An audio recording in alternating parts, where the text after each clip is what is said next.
Hey everyone, Griff Hamlin here. Welcome. Thanks for joining me today. Today we're going to have a little bit of fun. If you are more of a blues rocker, I've got kind of a really fast-fingered Joe Bonamassa style lick, sort of stolen from something that he does in, there's a live recording of him playing Going Down by Freddie King.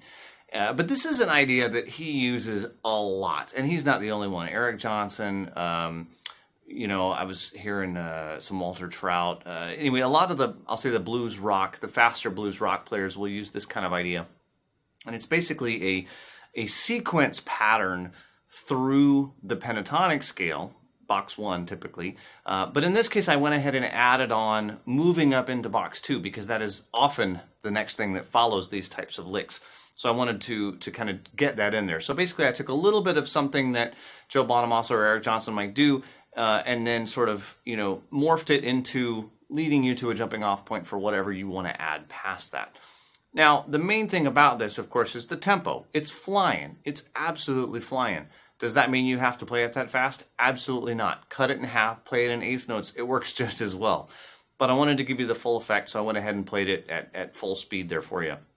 But let me kind of show you what's going on, and then I think it'll make a lot more sense. If you try to learn a lick like this, and you try to learn it note by note by note by note, just literally remembering the notes by rote one after the other, I think you're going to be in for a really unhappy time. You really want to see what the overall picture is. You want to see what's going on so that you're thinking, okay, I'm going down the scale in this fashion, and I'm going back up the scale in this fashion. Rather than remembering 8 notes in a row or 10 notes in a row, it's so much easier to look at it by, okay, we're moving down this scale pattern that I already know, and we're moving through it in this fashion. So let me show you what I put together here. So we're going to start out, we're in D. Okay, and I've got some overdrive, kind of a Marshall-y type of tone. That's going to help a lot for doing the pull-offs. So I've got D box 1 minor pentatonic. So I'm going to start where I'm just going down in what's called sequences of 4, what I call sequences of 4. So we're starting on the D, playing 4 notes of the scale, then starting on the next note and playing 4 notes of the scale. And I'm doing pull-offs wherever I've got 2 notes on the same string. I'll do pull-offs. I could pick them all. You can do that. I find that it's a whole lot easier to do it with pull-offs at first. If you want to work on your picking and try to get your picking to where you can play things that fast, go for it. The main thing about pull-offs is that you don't want to rush them. So if you're going slow, you want it to stay in time. You don't want this. That's not right. And then starting here, and that's 2 beats. 1 E and 2 E and it might be beats 3 and 4. It might be beats 1 and 2. It just sort of depends on where you want to put this lick. In my mind, it's kind of around beat 3. Or maybe 2. I wouldn't start a bar on it, but that's probably where I'd put it, okay? So we've done that much. Now we're going to go back up.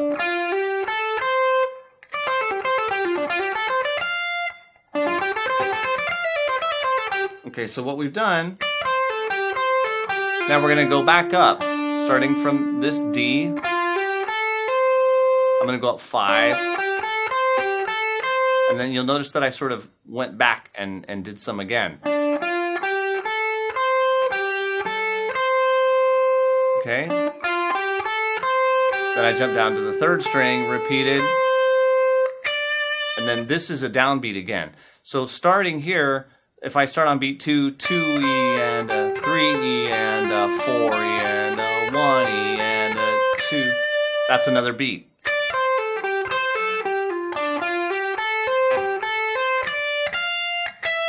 And then I'm going to have that note there is out of key. I will not lie to you, that note does not belong. But it's okay. It sounds good. It's a great sounding note. It's the 2 of the scale. So we have I'm going back up.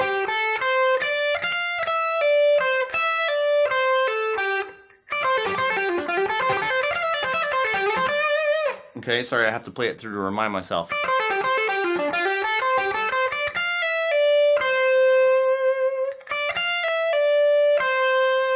Okay, so say I'm coming back down.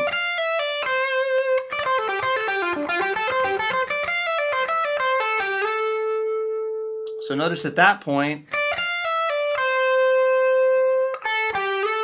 I'm going to slide up into box 2. So the whole thing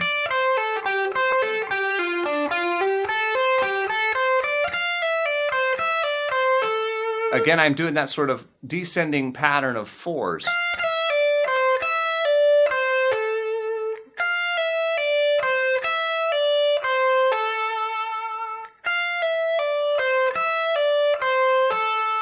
And then here at the 3rd string, this is my chance to go up. And now from here, you know, you can do whatever you want, but here's the whole thing slow.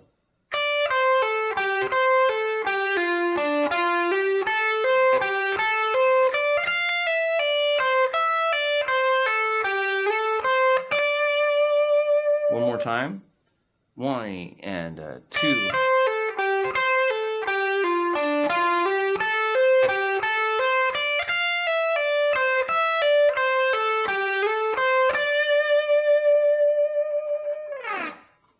So you see, it's a lot of these, you know, descending patterns of 4. If you try to remember that as, you know, 10th fret, 13th fret, 10th fret, 9th fret, that's going to be really, really, really hard. If you think of it as, okay, here I'm doing 2 sets of, you know, the sequence of 4 pattern, going down, then I'm going back up, you know, doing 5 and then cycling back, which is, again, a very easy, it falls under the fingers well. If you sort of go with what falls under your fingers well, that sort of move where,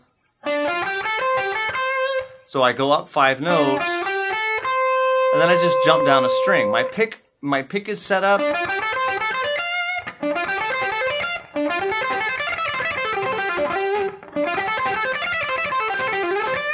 Your pick just falls through.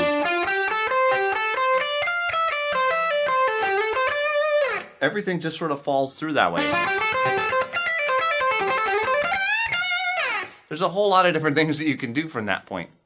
And so what I hope you'll see is that licks like this are all about, you know, dissecting and taking the individual patterns and putting the individual patterns together. I sort of liken it to typing. You know, when you learn how to touch type, at first you have to think of every single letter and spell every single word. And it's kind of tedious, but the better you get, pretty soon you just think of a word and your fingers just do it.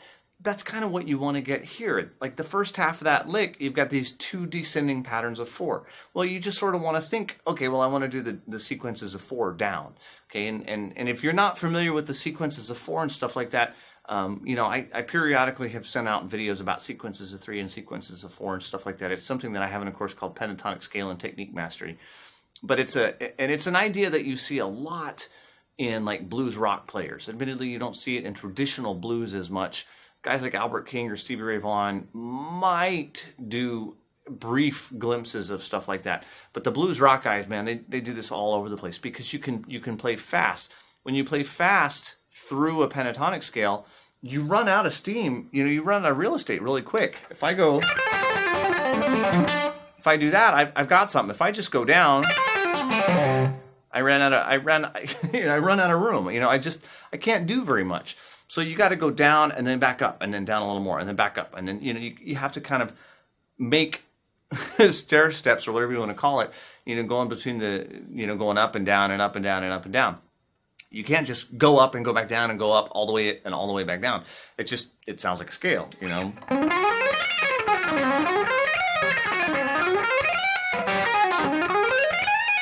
You know, that it just gets a little ridiculous and it sounds like a scale exercise, which is exactly what it is. So, you know, you don't want to play like that.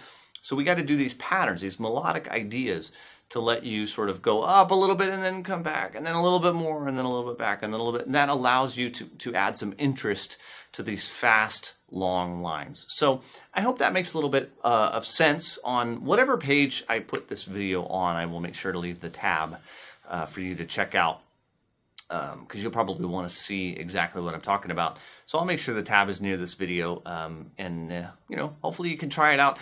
It may be way above your comfort level speed-wise.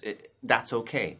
Play it nice and slow, and just take your time and just get it memorized. Get it memorized, get it flowing under your fingers. You could play it in halftime, you know?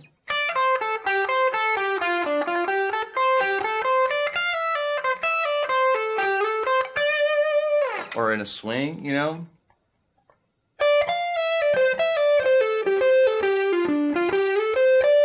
Except that wasn't the whole thing, but...